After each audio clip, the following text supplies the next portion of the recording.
Hi, my name is Dan. I do security research online on VIS. I've done some presentations before at other conferences.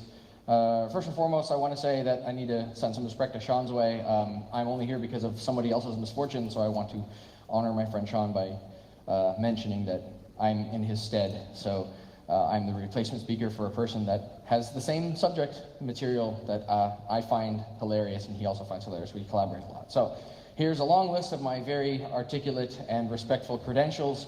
You can see how much I respect the fire extinguisher credential and the how high is your barbed wire fence credential. Is there anybody in the room that has not heard of Shodan, that does not know what this thing is? Okay. Does anybody not know what a TCP banner is? Okay, good. So any Python people in the room? Python? You guys are going to know this. Okay, so Shodan is basically Google for TCP banners. Think of a search engine that aggregates essentially Nmap outputs. I mean, the scanner isn't Nmap itself, but basically you telnet to a port, you get a banner. Imagine putting that in a database and making it searchable, right? So the easiest way to use Shodan is to find an interesting query, and believe me, they're a lot easier to find than you think. My first foray into this was webcams. Many, like on the order of hundreds of thousands. And speaking of gold mines, this apparently is a March Networks webcam that is connected to a gold mine in France. Why it's online, I don't know why it's online, and I can just get to it by pointing my browser at it, even better. That screen, however, that this guy is looking at seems awfully familiar.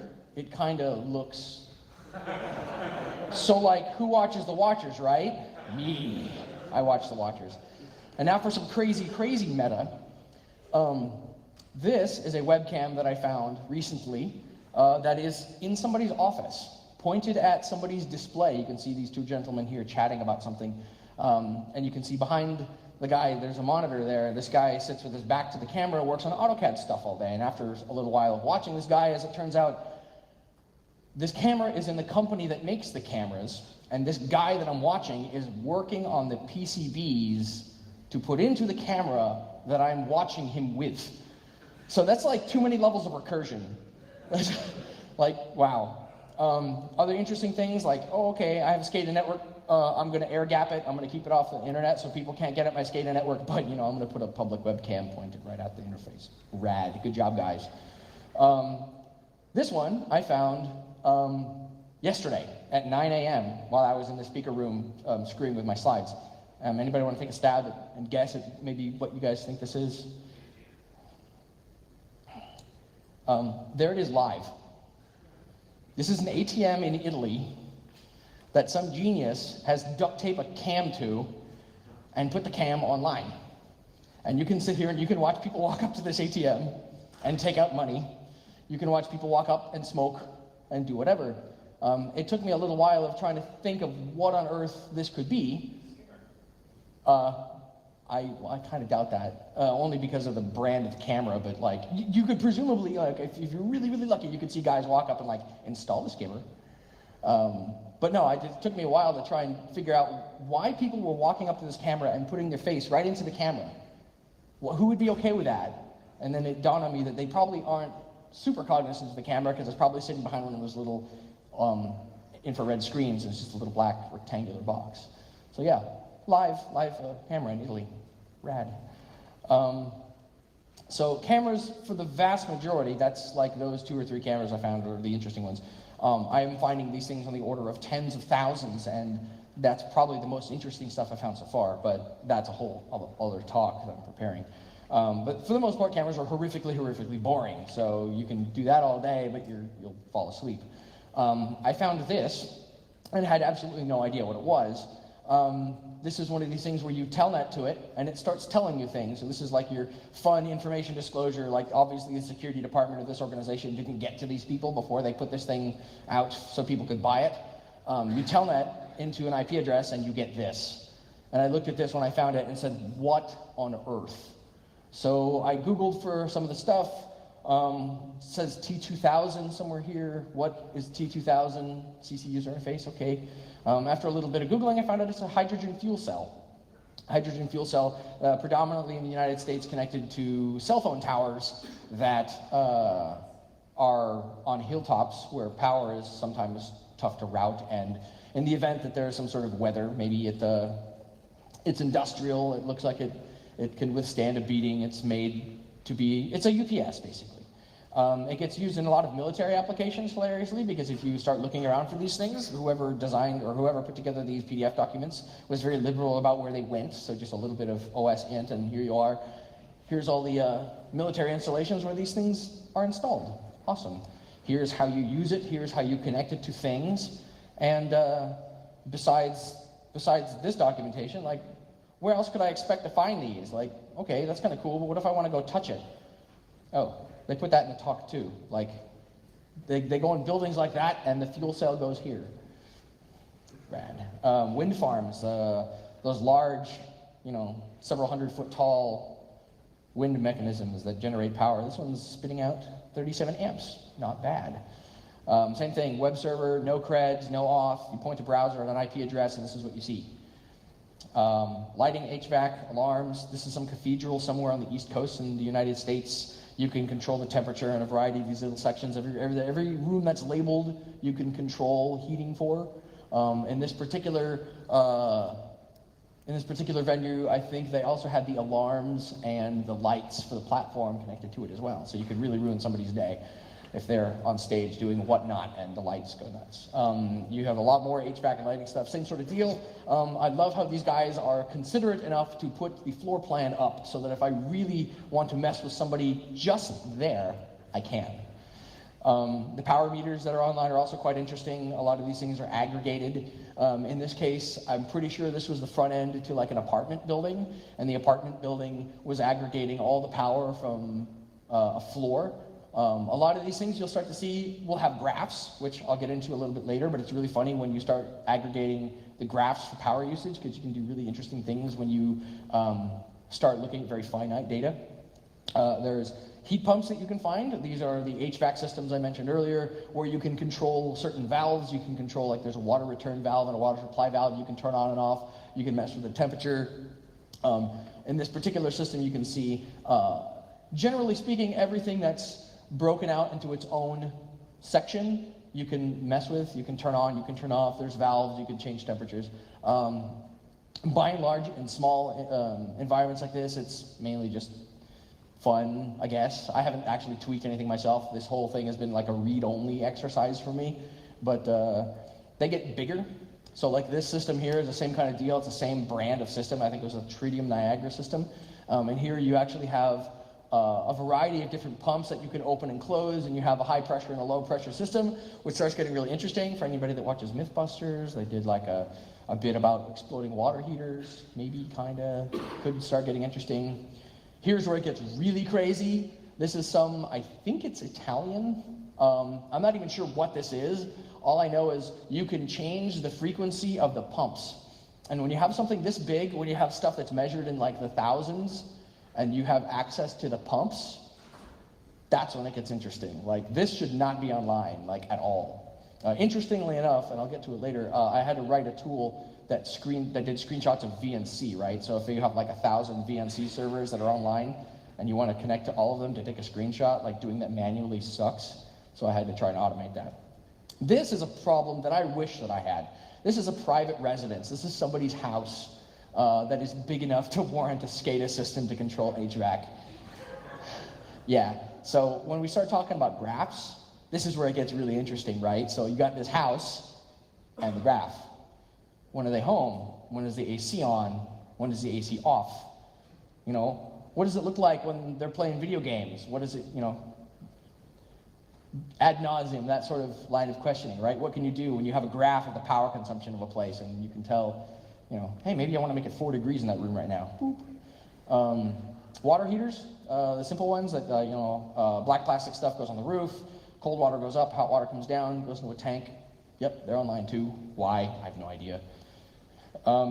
This particular one is a bit of hilarity to me. A lot of you, especially anybody from the United States, will probably see that thermostat and think that it looks very familiar.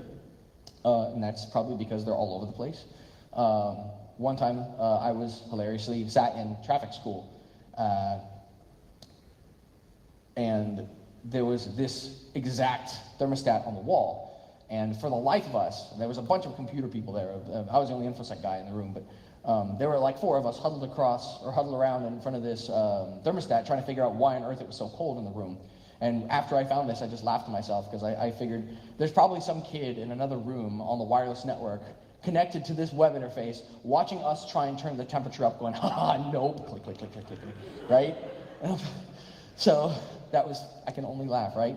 And these things get bigger, right? It scales. So Siemens makes equipment that's like this, and this, for all intents and purposes, is a series of relays with a web server in it. I have no idea why there is this prevailing wind of people saying, hey, cool, something, let's put a web server on it and put it online. Like, this is a popular thing to do, apparently, and the interface looks like this. Now, this is where it starts getting really interesting, because these are like giant boiler systems in huge industrial buildings. These are like, if you need to heat 10 floors or 20 floors, this is the sort of stuff you use. This is where it starts getting really weird, because there's these massive boilers, and you have these controls for them, and you can mess with things. So presumably, if these boilers don't have the same sort of security controls consumer water heaters have on them, like consumer water heaters won't let you blow them up. You actually have to like break the security system to make them explode. I have no idea about these. I've never actually worked in an industrial setting like this before, so I couldn't say whether they have those kind of security controls, but it's definitely an interesting thing to consider, right? Overall on these things, security is a horrific, horrific joke. I really wish that I was as elite as some of the people in the crowd and that I could do like crazy reversing stuff. I can't. I'm an idiot. What I do is I open it in VI. There's a web interface that this thing came from, and the file name is up there on the left, background.tech, right? So if you look at the source code of this web interface, it points at this file when it submits the credentials, right? Well, you know, it's obviously not admin, right? But you open it VI, and the clear text password is displayed for this particular system. It was one of the previously screenshotted power meter displays. And for anybody that can't outwardly spot the password, I've highlighted it for you. So, good job, guys. You asked for the password on one screen, but you're giving me the file that has the password in it as well. Simple as W get. Like, this is pretty brainless, right? So what can you do when you find this sort of stuff? Like, this is basically an information disclosure fire hose. So level 1, let's do some very simple recon. Just Google, right? So we find a March Networks camera. This is what we see on the March Networks camera. Interesting. There's a stock room, and there's a back gate, and there's some cars, and you can tell, okay, this looks like America. You know, you look outside and you see the sun, and you look over here and you see the sun. You're like, well, they're probably on the same continent. Might not be in the same time zone. The top right camera up there is a PTZ camera, and if you select it, you can pan around and look at stuff. That's kind of cool. That's the front lobby. So some very quick observations. There's this neat tool that I used called Chrome Ultimate Flag. Chrome Ultimate Flag will show you this kind of stuff. It'll show you, based on the IP address that you're connected to, here's where we think it lives, here's the trustworthiness of it, which for the most part we could ignore. All I care about is where it is physically, right? So I'm like, all right, cool, it's in Newburyport, Massachusetts. Sweet. Let's take that PTZ camera and we'll put it over against the front door, because the front door has the logo on it. However, it's backwards, right? So you have to take a screenshot and flip it. Can anybody read that line under the black box? It says security integrators. Good job. Security integrators, public webcam, rad. And you could pan around and you could watch the receptionist on Facebook at the same time. I'm like, wow, you guys are, wow, champions among men. Based on that information, you could find out where the company was, because their logo was what was under the black box. This is as close as Google Street View would let me get. If you go up this road on the left about 100 yards and turn right, that's their building. So it's unfortunate that Street View didn't go up there, but yeah, you could virtually case the joint, right? So level 2, interactions, this is fun, but as a disclaimer, I should say that these images came to me as sort of a ha ha ha, I saw your talk, look what I found, from a random online. Like I mentioned before, there were a lot of webcams that I had found, and in this particular case, somebody had found a pizza joint that had their security webcams publicly accessible, publicly addressable, publicly accessible. So somebody went to this pizza joint's website and started convincing several of the people that worked there that they were IT, and that you can see in the top left monitor there has a brown wrapping paper wrapped around it. They had convinced this poor girl and her coworkers that there were problems with the computers, and the only way that these problems would go away was if they like wrapped random crap in the office with paper and tinfoil and held up signs. And this went on for hours. There's like 24 of these, and like they had her waving, yeah, we're watching you through the camera. Like, there's some people I know that say that social engineering isn't security, but like, you call a place and you tell them I'm watching you on your camera, and like suddenly you can do whatever you want. Like, social engineering is in fact a big deal. You can hate all you want, haters gonna hate, whatever, but proof, right? So on to more interesting things, I found a SCADA system that had 14 massive evaporative coolers connected to it. Now, again, I'm not an industrial person. I've never worked in an industrial setting. I have no idea what one would do with 14 of these, but they're very large and they make things very cold. Hilariously, the Java applet that it pops also saves the name of the machine that connected to it. So the name of, like, for example, owner PC and Dennis's MacBook are saved in this log. So if presumably you're a freelancer hired to do a pen test on this organization, now you know who and what laptop people use to connect to the system to administrate it. Hilariously, these guys, I have to give them some props because I derped and my computer name came up in there, and I got an email from Dennis who said, "What is Interloper and why is it talking to my stuff?" To which I replied as much of a canned response as I could. You were part of a survey. Your system is publicly accessible without credentials. The reason that things are connecting to your system is because it's on the internet and random people can find it. I didn't get a response, but this thing was no longer online after that. So that's good on that guy, right? Does anybody know what Lieberts are? Anybody work in a data center? No? Lieberts? Yeah? 1, 2 guys? Okay, so Lieberts are gigantic refrigerator-sized UPS devices. They're for a data center that wires all of their racks into this thing, so if power to the data center goes away, there's several minutes of battery power. Has anybody ever tried putting a UPS into test mode before? Do you know what happens when you put a UPS into test mode? It disconnects the battery from the circuitry.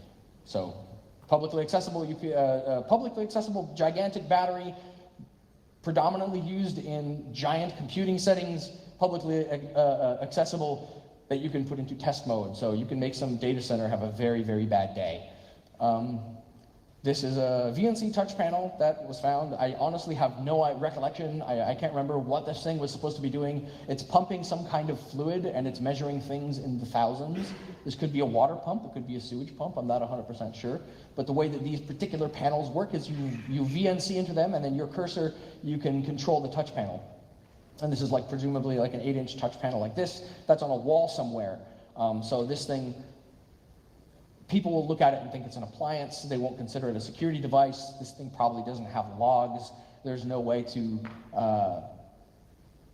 well, there is a way to make this thing more secure, but my suspicion is that the people that install things like this are facilities people, are people that operate with, electricians, things like that, not people that are of super security mind. They're not considering that these things are publicly available. So level 3, a little scarier, stuff that can actually be abused and is a little bit scary. LawnWorks devices called ILON. ILON is, so as previously mentioned, that Siemens device that's basically a bunch of relays with a web server on it. Siemens makes those as well. They're called ILON, and they're stackable, kind of like Devo hats. You can select one and call it your master controller, and this master controller will control several dozen other controllers. You can see some IP addresses here on the left. They're all controlled by this main ILON server. These other addresses are password protected. This one hilariously is not. So I think this is Dutch, which is interesting because of where we are. It wasn't in English, so I started Googling around. I went down this list on the left here, and I started trying to find stuff that seemed interesting, and the first thing that I keyed off of was this, like, 6th entry here, Gigantium. Like, what is Gigantium? What is that? So I looked it up, and it's kind of like the San Diego Convention Center. It's this place where you can have sporting events, and it's a place where you can have people and stuff and lots of lights and concession stands, and under that wooden floor is a ice rink that you can hilariously defrost if you find yourself bored enough. For the purposes of lols, they have included a very colorful diagram of their facility. Should you be interested in renting it for them, they're being very delightfully articulate with the stuff that they're posting. Another thing in that list earlier was this Hedebo Strand camping place. Just from their main website, I can only go on speculation to see what these systems control, but you can see in this bottom frame here, there's this huge solar array on top of one of the buildings. So maybe the Island system is controlling that, or maybe it's controlling the water pumps for their water park, or things like that.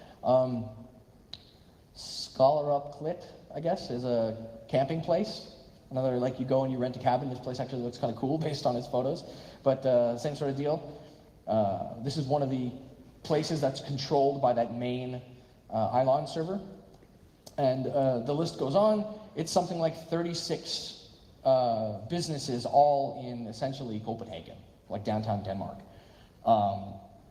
That's kind of scary. Like that movie Die Hard 4, Fire Sale, kind of maybe a little weird. You know?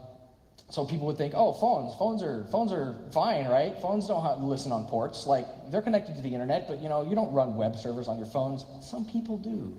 Some people put code repositories on their phones, iPhone developers specifically.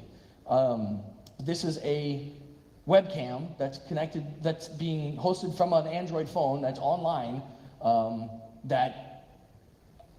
well, at the bottom says, click here to play audio in the external media player.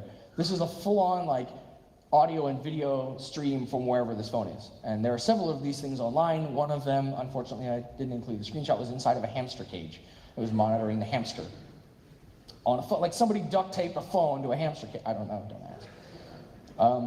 Stoplights, intersections. This is a system called Autoplate. Oh no, I'm sorry, this is not Autoplate, this is Econolight. Econolight is the systems that control red lights, or stoplights. They're listening on Telnet, and you can just connect to them and do things. You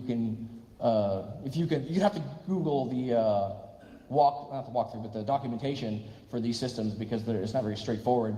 But when you get in, danger, do not use while controller is being used for traffic control, or serious damage, injury, or death may occur. Like, a lot of this stuff can go into test mode, which is hilarious because, like, all of it's live. So in this case, you can put stoplights into test mode. Well, there might be cars going through those intersections at the time, so that's going to get very colorful. Autoplate is another very similar system. I originally thought that these were red light cameras, but they're not red light cameras. They're a little more interesting, and I'll get into that in a second. But the interesting line is here: basic VES with no security. Good job, guys. The company that makes Autoplate is called Pips. They also, and this is where it starts getting kind of creepy, put this system on police cars. There are police cars in the United States driving around with this system on them, and what this system does is OCR and recognize license plates and photograph them. And originally I had thought, oh, these are people running red lights, and then I watched, and after I got like to 40 or 50 people, I'm like, there aren't 40 or 50 people running red lights. This is everybody. These systems are in place, and they are taking pictures of every single car that goes through the intersection. Why that is, I don't know, but that line of speculation makes me nervous. And they're putting this on cop cars too, so like, I don't know what they're doing, but like, the hilarious part about these systems is that since there's basic VES with no security, you can change where the pictures go. You can just tell it to FTP the pictures elsewhere. Should you? Yeah, you want to ruin somebody's day, there you go. These guys, after this, I had decided it would be a good idea to see if I could find signs that are like over freeways that tell you this lane is closed, or that lane is closed, or this much time until downtown, etc., stuff like that. I'm like, how awesome would it be to take over one of those signs, right? Well, I got to give these guys props, because Daktronics is the company that manufactures the signs. They look kind of like this. This is a really bad screenshot. They're this big. They didn't really provide a lot of media. But all these systems, well, there are some of these systems online, but like they provide no data, no information leakage at all, and you can't Google for default creds. So props to Daktronics. These guys are, so far, arguably probably the most secure out of all of these different vendors I found. RuggedCom, for anybody that saw the news last year and all the hilarity about these guys, RuggedCom is another vendor that makes pieces of hardware for low-level controls, SCADA type stuff. Does anyone want to give this is another one of these places that either you try and log in and the username and password are already pre-populated when you browse to the site, or there's just no credentials at all. Anybody want to take a guess as to what these creds are? Yeah? It gets better. No? They are, I'll give you a hint, they are what you think they are. The way I got this screenshot was by using a plugin for Chrome that just deobfuscates asterisked text. So this device is transmitting to you credentials that you didn't have before, and then putting asterisks over them. What? Okay, whatever. So the hilarity continues, right? I find this thing, and I'm looking at this going, this looks like a 13-year-old defaced, like some 13-year-old kid found something, drew this crap in MS Paint, and defaced it. I'm like, whatever. And I went and I looked at it, I'm like, oh, it's a SCADA box. And I went and I looked up the SCADA stuff, and the SCADA stuff says you can host some of your own content on it for the purposes of like making it look, brand it to your company's brand or what have you, right? So I take a screenshot of this and I put it on Twitter, and I'm like, whatever, this is retarded. Some kid defaced this and whatever, and I move along smartly. I got a message from M. Toeker, I think his name is, who now I found out was like this hardcore, old school, 20-year veteran of SCADA security.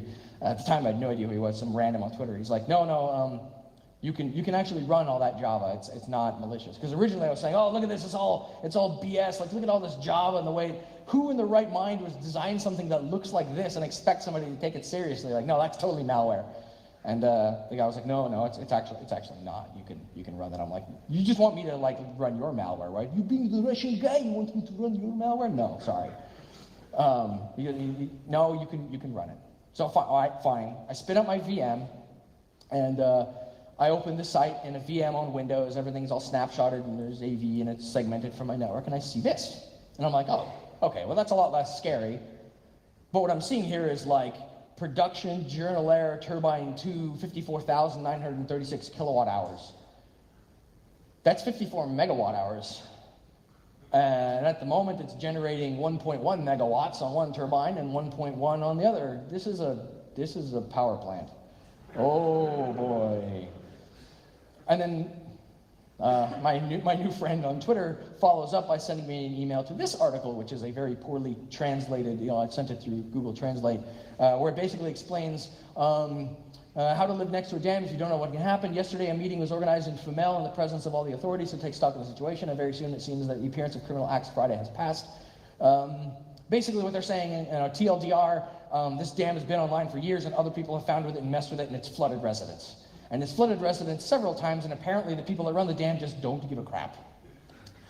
So I put that on Twitter, and literally a day later, the DHS called me. Like the next morning at 8:45, my phone rings, and I look at it, and it's some unknown number. Hello, this is Dan. Hey, my name is Anthony. I'm calling from the DHS. I'm like, oh. Oh, am I in trouble? And he's like, no. I'm part of a group of the DHS called ICS CERT. Our job is to find these kinds of systems and work with the researcher, you, to contact the system owner and tell them they're doing something very silly and that the system should be either secured or taken offline. Are you willing to help us? And I said, oh, well, yeah, you're not going to clap me in iron, so yeah, I'm all in. You have like anything I can do to help out, right? So that was cool. I met him at DEF CON later, the guy that called me. He's a really awesome dude. And I can't say that I'm jealous of their job. These guys actually, ICS CERT in the US called ICS CERT in France. ICS CERT in France found the system owner and called them, and they said, your dam is online. And they went, all right, we'll get around to it. And as of like a month ago, it's still online. So I tried. Like, I got 2 governments involved, and they still didn't fix it, so I give up, right? Also, hilariously, for those developers in the house, that UI was built in front page. If you go to the source code and you look, it was built in front page. There is front page on SCADA, and somebody paid money for it. And then they put it on the fucking internet. Oh, so you'd think they'd learn, right? But they don't, because I found this last week. It's another hydroelectric plant in France. This is a 3rd hydroelectric plant in France, and this might either be a 4th or connected to another one. But like, the hits keep on coming. Like, what are you doing? It's like a fad. I have not found any other power plants in any other countries except France. I don't know what their deal is, but I guess I don't know, maybe are they keeping score? We're losing. Maybe that's a good thing, I don't know. Ever since I was a kid, I thought it would be really, really cool to mess with satellite systems. And when I finally found them online, they were horrific, like the webcams, horrifically boring. It's basically like a modem. It says, I transmitted this much and I received this much. I'm like, well, that sucks. I was hoping for something more interesting. But yeah, these things are online too. NAS storage arrays, for those of you that will go to retail outlets and buy NAS devices that are networked and put them on your LAN. In some cases, maybe they're UPnP enabled and they're just talking online and you don't know it, so that's something to look into. But yeah, what good is your super secure firewall and your super secure systems if all your backups are publicly available? Like, smooth. This was also a surprise to me. I had no idea that you could telnet into a car wash.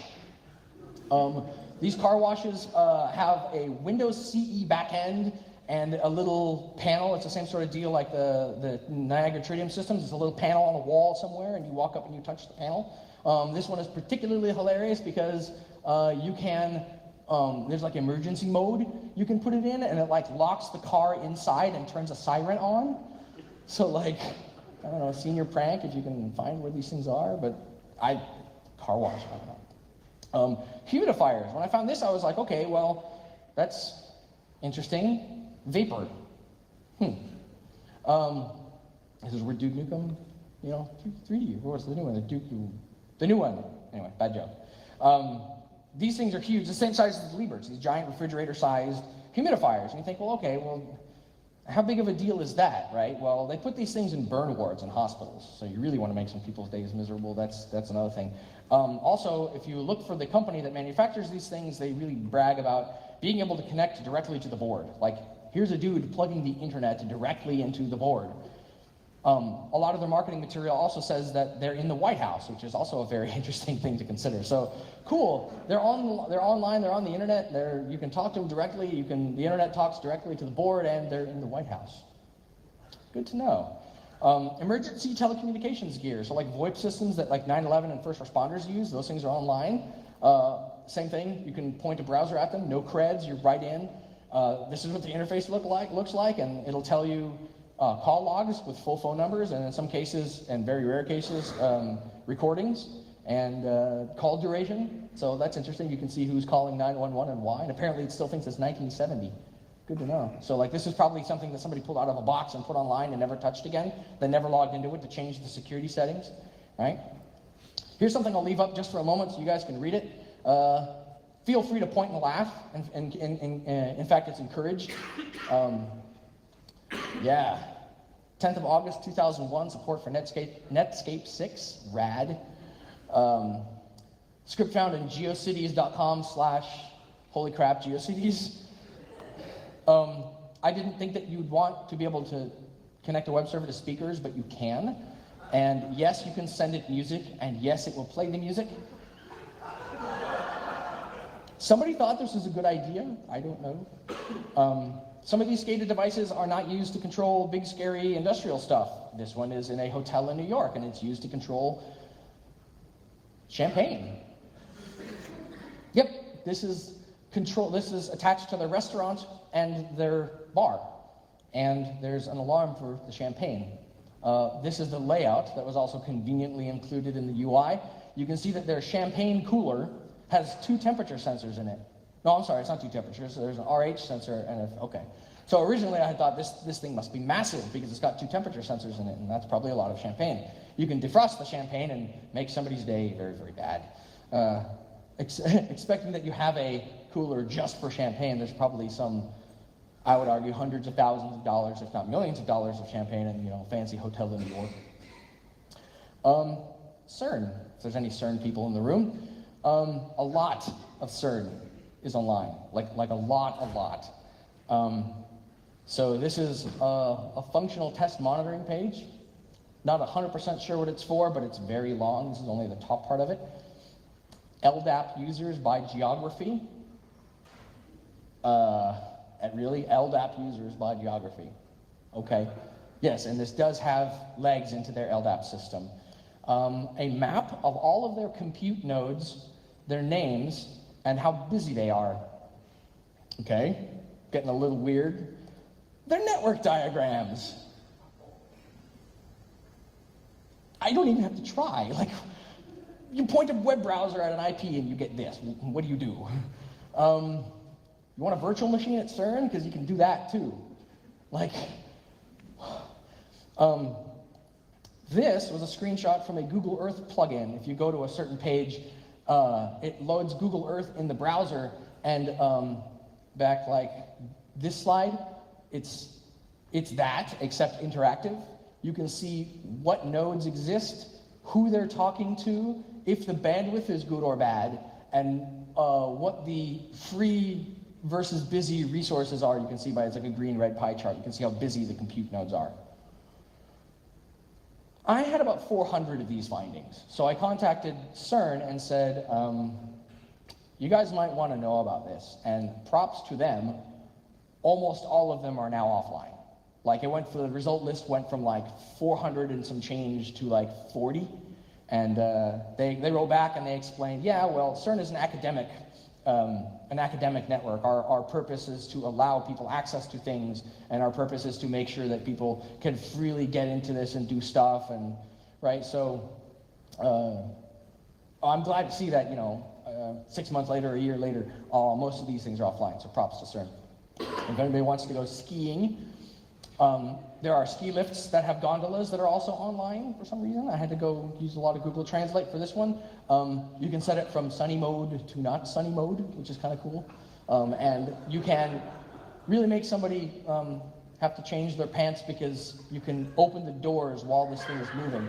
So like, imagine being in a gondola and it stops and the doors open. Like, why it's online, I don't know, but dude, okay.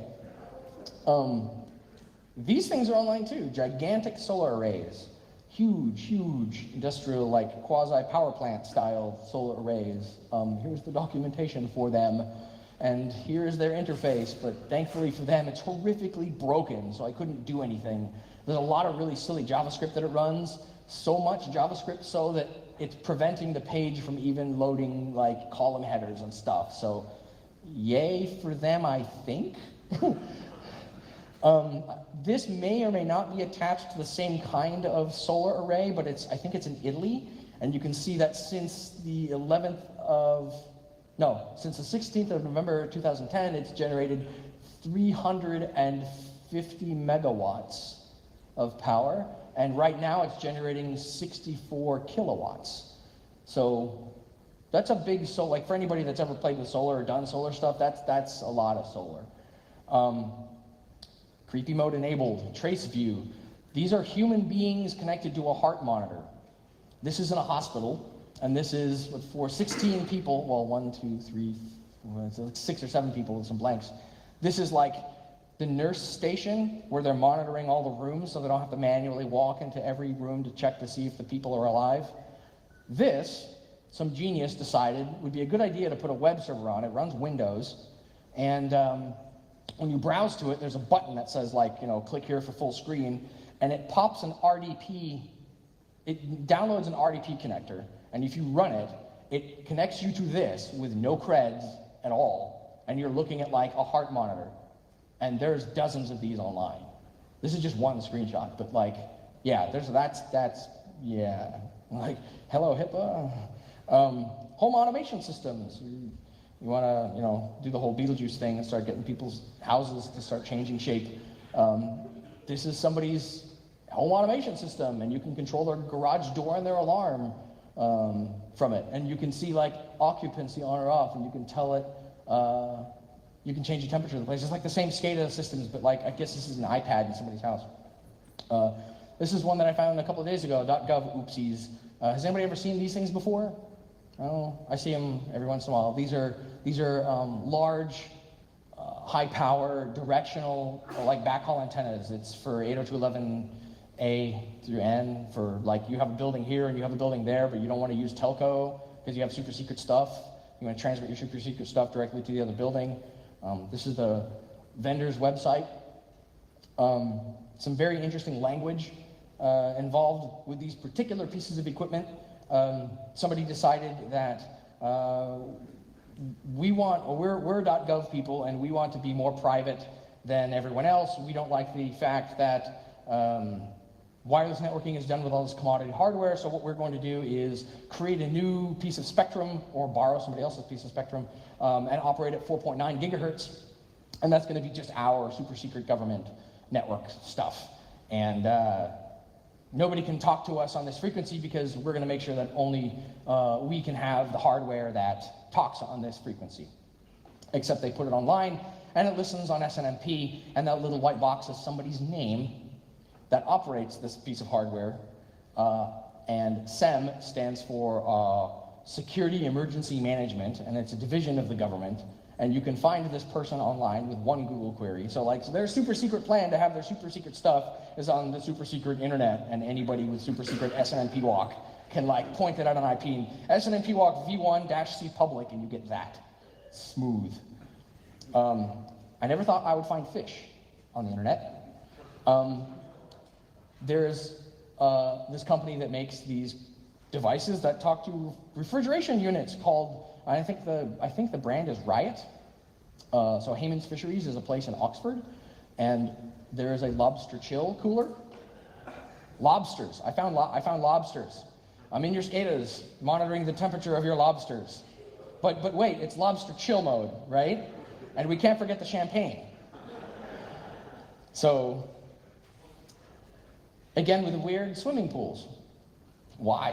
Why is there swimming? Wait, there's an acid pump. I have control of an acid pump. Why would you give me control of an acid pump? Don't give me control. Don't give me control of an acid pump. Why? What am I going to do with that? You can put it in manual mode, and you can just empty the vat of acid into the pool. Really? If you have one of these, or have friends that have one of these, tell them please take it off the internet.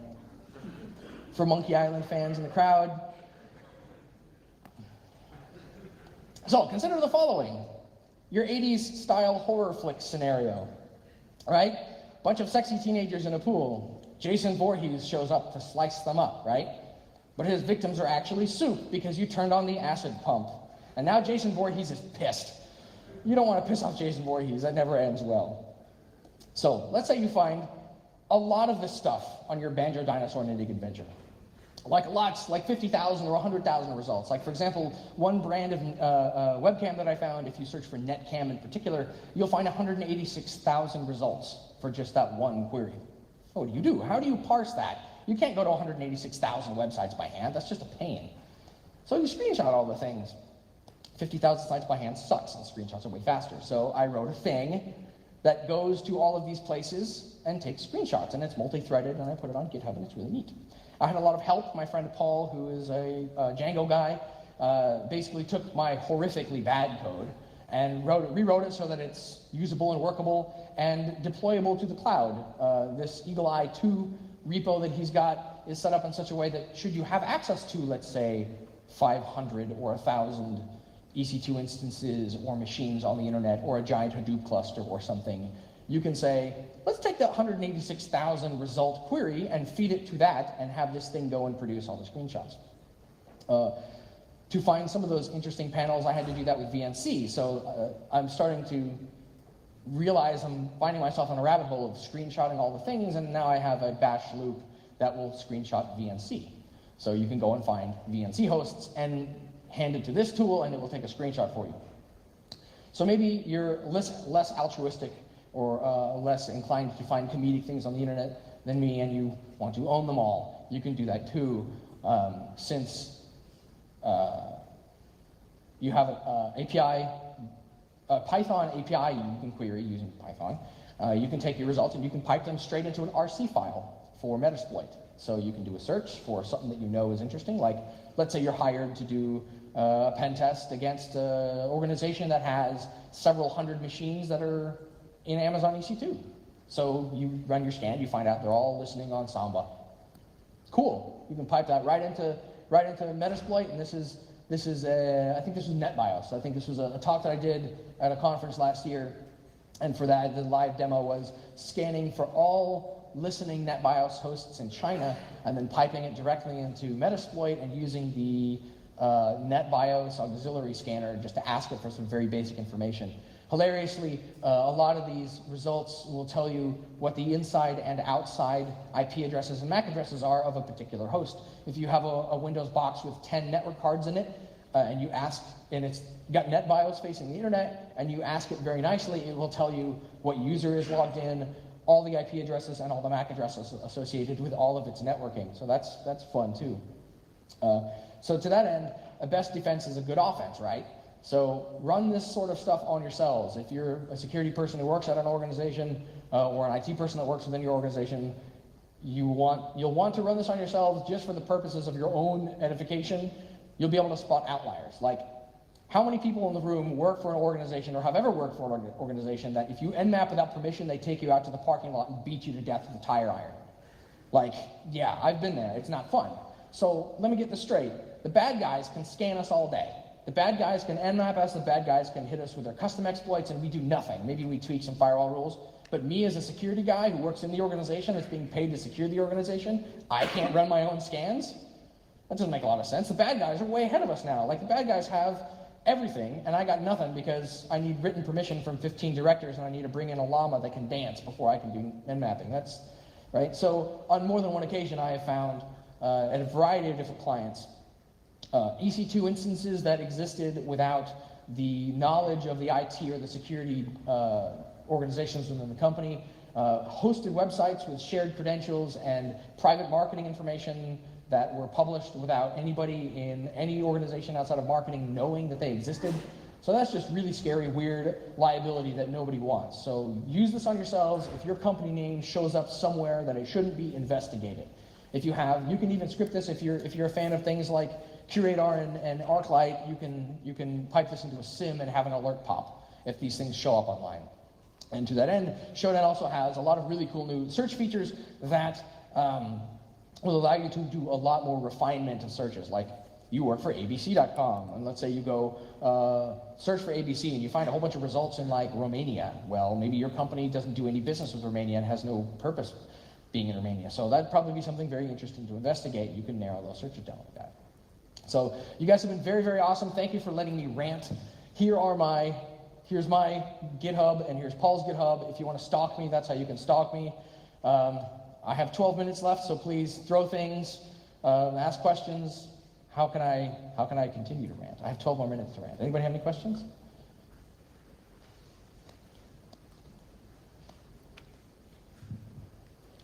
The main question is responsible disclosure, but on such a broad scale, that's quite challenging. How did you handle that? Well, that's a very broad question, right? So, like, if we go back to this thing, hey, look, somebody's using the ATM. Okay, so let's use this as a real-world example. Let's talk about responsible disclosure. How do I disclose that? I have no idea. Like, if I look up the IP address, it just says somewhere in Italy. There's no defining information in the video. There's no company name.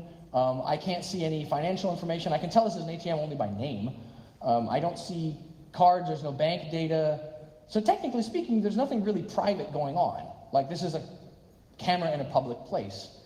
So how could I disclose that? Like, I could try, but what happens if I get it wrong? Like, I don't know what business operates this camera. So what happens if I disclose to the wrong party?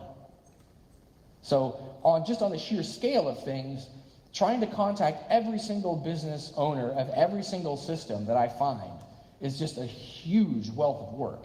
It's a lot easier to just show people and have them quietly fix it themselves. Or like in the case of CERN, I specifically searched for CERN, and then I did report all of my findings to CERN. So if I can find an organization that I can put my finger on and say, yes, this is blah, blah, blah company, and they have these vulns, I ball that up and I send it to them. But in cases like this, I don't know. But I can imagine that even if you know the company name on such a broad scale, that would require weeks or months of time. Yeah, absolutely. Weeks or months. It would take several people working full time just to do the private investigation style work of like, scrolling through all this stuff and trying to maybe discern what the signs say, and then maybe they can get it right. So, Meaning you didn't have the time. yeah. Okay. I mean, I do when I can. Yeah, I understand. I've been trolling while I've been talking, and I've gone to a lot of websites that I know and I'm involved with. Some show up there, some show up cannot find, some show up as 404. I'm getting a completely random set of results upon my first search criteria. Can you discuss that? Yeah, so the way Shodan's backend works is John's got a bunch of scanning boxes spread all over the world, and they do their scans of their respective bits of the internet and then phone all the results home to a central database. That scan takes something like a month and a half to 2 months to go.